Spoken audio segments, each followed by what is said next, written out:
All right, everyone. Jeremy Knopf here with another episode of the Public Relations Declassified live stream.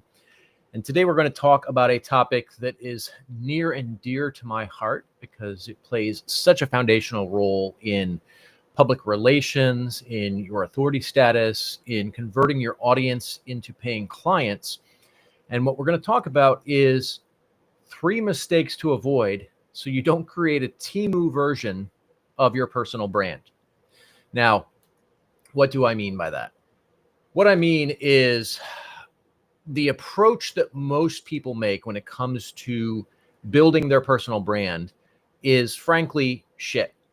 And it ends up making them look just like everybody else. And that does not benefit them in any way. So we're going to talk first about why a personal brand is so important.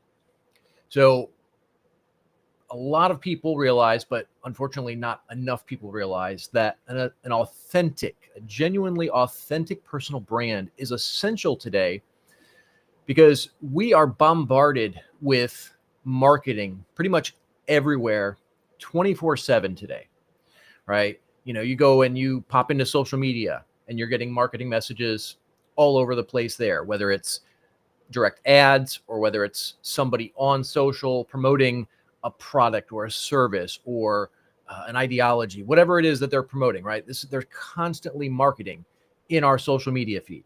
You go onto Amazon and they've got all kinds of ads for the various products that are there. You drive around town, you know, there's ads on the radio that you're listening to. There's ads on Pandora, there's billboards, there's ads on bench bus seats, right? So you've got advertising everywhere. So the world is noisier than it's ever been. And people need a way to differentiate you from everyone else out there. And a personal brand is the way to do that, right? It attracts the right people, repels the wrong people. And a lot of people have the wrong idea about this. A lot of people feel like, oh, well, my personal brand is, you know, my tagline or my personal logo, right? Like if you look at mine, I've got like a signature logo for my personal brand. That's only a small part of it.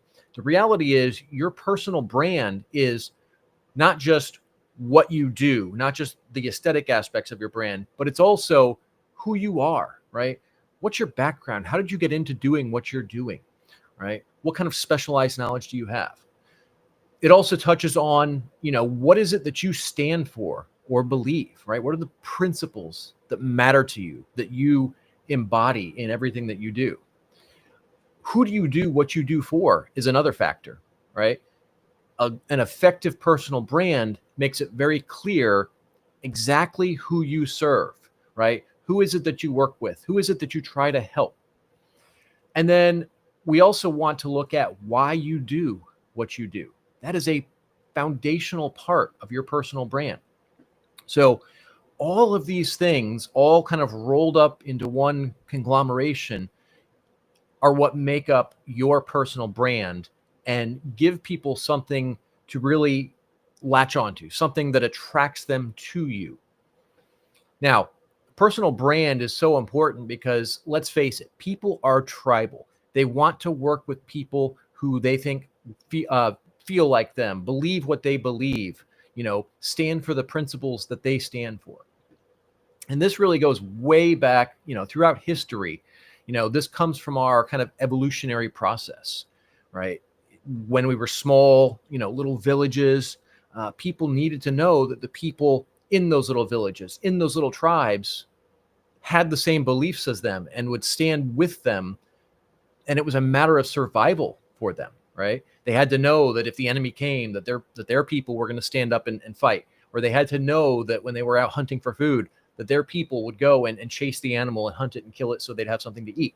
So this is something that is ingrained into our brains from pretty much the beginning of human history.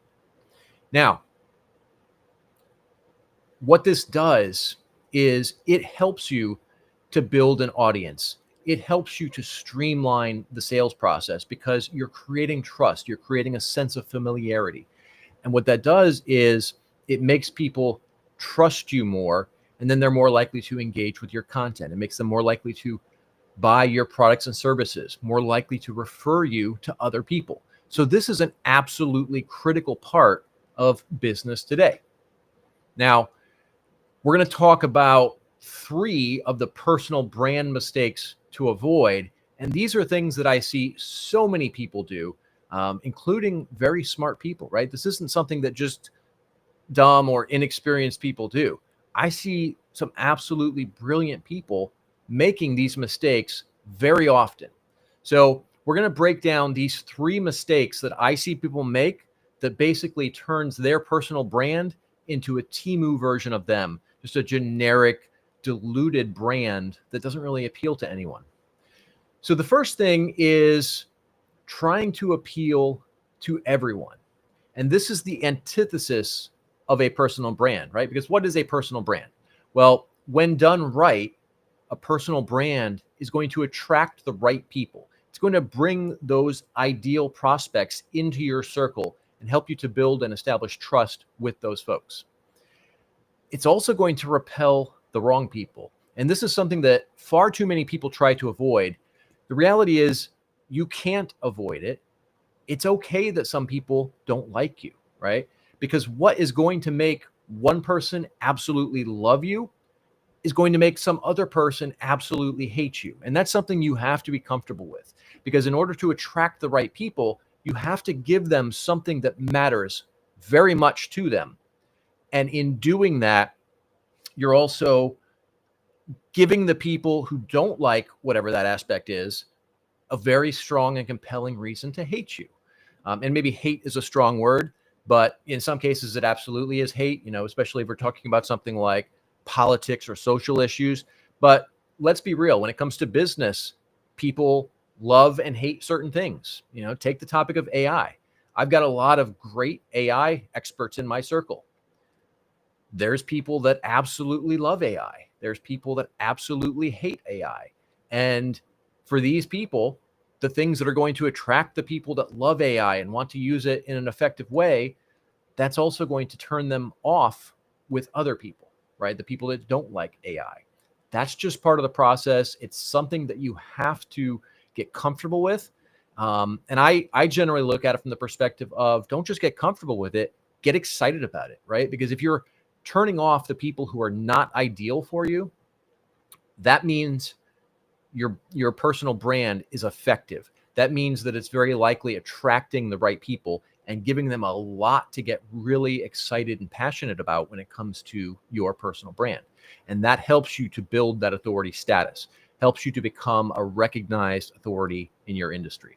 So when you try to appeal to everyone, what ends up happening is not only do you not appeal to everyone, you actually just dilute your brand to where it doesn't mean anything. So we want to avoid that.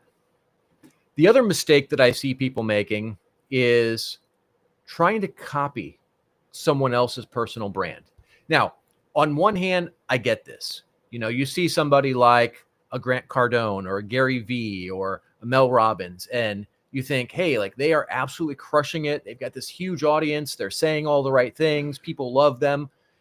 But they have that situation because they are being themselves authentically, right? They don't have an effective personal brand just because of what they're saying. There's not a secret formula for the right combination of words that's going to attract everyone to you. That's just not reality. Their brand works for them because it is authentically who they are, right? So they are being themselves. They're also saying very smart things. They're also living by their beliefs, but that authenticity is the key. So the brand resonates because of a combination of who they are, their authenticity, and their audience. And no 2 people are going to have the exact same of each of those 3 variables, right? You may do the exact same thing as somebody else. You may have a certain approach that may be even as similar to some major figure in your industry, but you probably target a slightly different demographic than them. But beyond that, what they don't have that you do have is your unique personality, your unique why, right? Why are you doing what you're doing? Who do you do it for? Why do you do it for them? These variables, when used together, is what makes your brand effective for you. So copying somebody else's brand is never going to be effective because you are missing that one critical component of it, and that is the authenticity. You may have a lot of similarities in terms of, your background and their background, your expertise and theirs. You may even be going after the same demographic. But if you don't have that authenticity, what they're doing is not going to work for you. So you have to be authentically yourself. Don't try to copy anybody. Don't try to use their approach as a shortcut, because all that's going to do is make you inauthentic. And even if people don't realize that you're not being authentic, like it's not a conscious thing that they can see, they can feel that something's off. Humans have been interacting with humans since the beginning of time. So when somebody is inauthentic, our subconscious picks up on that. Even if we don't understand why, we feel that something is off, and that damages the trust. So we want to avoid that at all costs. Don't copy people, be yourself. And then the third mistake that I see so many people making, especially today, is being overly reliant on AI to create your personal brand. Now, there's a right way and a wrong way to use AI. We'll talk a little bit more about that in a minute. But AI content is generally diluted, undifferentiated slop. So you see this a lot when you go into something like ChatGPT and you tell it to make an article for you, and you're giving it kind of some generic instructions. It's not you, right? The output of that is not how you would write. It's not how you would communicate. It's not highlighting the key issues that you would typically highlight. It's basically taking a conglomeration of all of the info that's in that LLM, the brain behind the AI tool, basically, and it's generating something out of that. And because it's got just such a wide swath of information, it's pulling all of this stuff, kind of mixing it all together and giving you this generic mashup of everybody else's content. And, we've talked about how this is not authentic, but the other side of it is it's not really saying anything unique, right? So let's put aside the authenticity.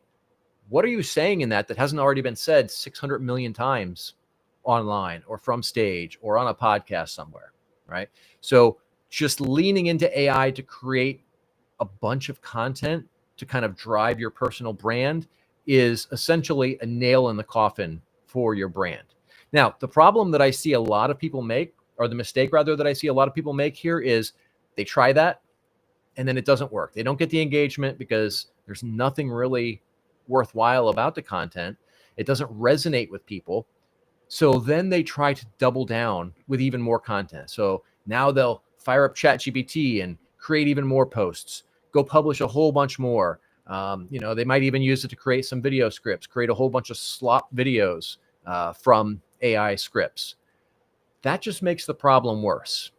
And then because people don't engage, the algo starts showing that content to even fewer people. And now you've got unengaging content being shown to fewer people, so the engagement goes down even further. So it kind of creates this downward spiral that can destroy your personal brand, and it can destroy your credibility, which has a huge negative impact on your personal brand and what you can do with your company, because you need that personal brand for people to feel aligned with your company. So this is absolutely critical. So if we are going to use AI, and I do believe there are cases where we should use it, but if we are going to use it, we have to do it properly. Now, the way I like to do this is there's a few different ways that I use AI. You can use it for research, planning, and administrative type tasks. We've got a lot of really cool things we do on the back end for tracking trending topics, for example, creating kind of mashup content ideas, connecting a particular industry to a trending topic. We've got some of that stuff in the software packages that are available inside of our private community, Spartan community. We also use it for tracking certain information about people. We use it for compiling information on people. Good example of that is I was doing some research on a client a while back, and we've got a very particular approach that we take when we take on a new client to go kind of dig up who they are and what their online presence looks like. And we started using AI to do that because it can basically go through everything that's out there and give you a really nice, tight, concise summary along with all of the links and resources from that. So that's a really good way to use AI. If you're going to use it for content, which I generally don't advise, you have to train it how to create your content. So we have used AI for content in some cases, but what we've done is we've actually created a specific agent for each of these use cases. And we've trained that AI agent. We've given it very specific guidelines on what to do, what not to do, how to create the content, how to emulate the voice of a particular person. I don't use it for my own personal content, but we have used it for clients in some cases. And there's a pretty robust process that takes place on the back end to basically give it the structure so that it can do this effectively. You have to really dig into the guts of some of these tools to be able to do that. It's not something you could just hop into ChatGPT and give it like a great prompt, although sometimes you can get some pretty cool responses or some pretty cool outputs with a really good prompt. But I find that it's a combination of a really good prompt plus an AI agent that is trained specifically to create the type of output that you need. Better yet, what I like to do is you create the content and then you use AI to refine it. So maybe you are absolutely brilliant at whatever it is you do, right? I would assume you are. That's why you're listening to this, because you want to get better. You want to get out there with a larger audience. You want to impact more people, right? So if you are one of those people who is brilliant at what you do, but maybe you cannot communicate it as well, or you can't communicate it in a way that other people find engaging, this is where AI can be really useful, because you can go and you can take all of your information that you want to say on a particular topic.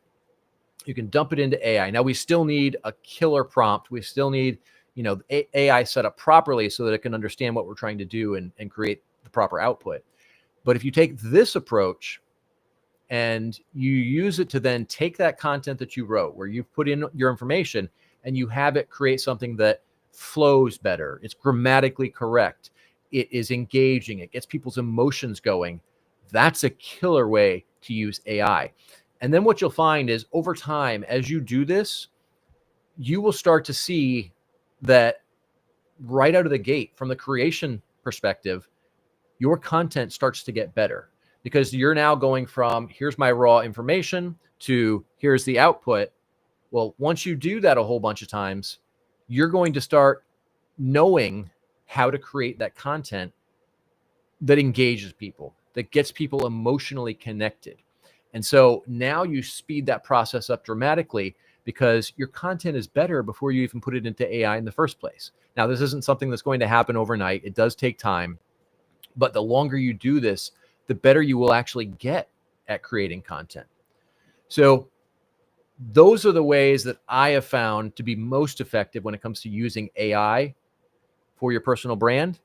But don't make the mistake that almost everyone else makes and just use it as a machine churning out absolute slop that nobody else really gives a shit about, because it is not unique. There's nothing authentic about it, right? Use it in the right way, and it can be a powerful tool for you. But if you use it in the wrong way, it's going to hurt your brand.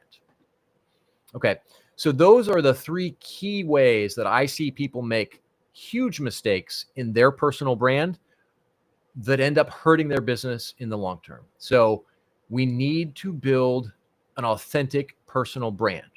And this is going to help you to attract the right people and to repel the wrong people. And both of those are critical, right? We want to attract the right people because those are our ideal prospects. Those are our promoters, the people who are going to talk about what we're doing, the people who are going to refer us to other people, the people who are going to talk about us on social media, right? But we also want to repel the wrong people, because they're the people who you can never really satisfy. You can't make them happy because they're not your ideal client, right? And they're going to suck up a bunch of your time. They're going to frustrate the hell out of you. And that has a negative impact on your ideal prospects. So attracting the right people, repelling the wrong people. This is critical. Your personal brand also helps you to cut through the noise. It helps you to build trust, and it helps you to streamline the sales process. You'll be able to close deals faster, and you'll be able to charge more money. And at the end of the day, this helps you to become a recognized I can't speak today. This helps you to become a recognized authority in your industry, which then helps you to attract more opportunities, create more impact, and something we all love, make more money. So we're going to jump into Jeremy's PR PSA, which is an authentic personal brand, which is essential today, is based on who you are, what you do, and who you do it for, and why you do it. And when you can get all of those nailed down, what that's going to do is it's going to elevate you above your competition. It's going to make you stand out. It's going to give people a clear reason to either do business with you or not do business with you. And that is an absolute game changer. And it's something that we all need to do in order to be as effective as possible in today's world where we are bombarded by marketing messages 24/7 all over the place. So that's a wrap for today, guys. Hope you got a ton of value out of this. If you are not already in our Facebook group, I encourage you guys to hit that QR code up in the corner here. That'll take you straight to the group. It's a free group. You can pop in there.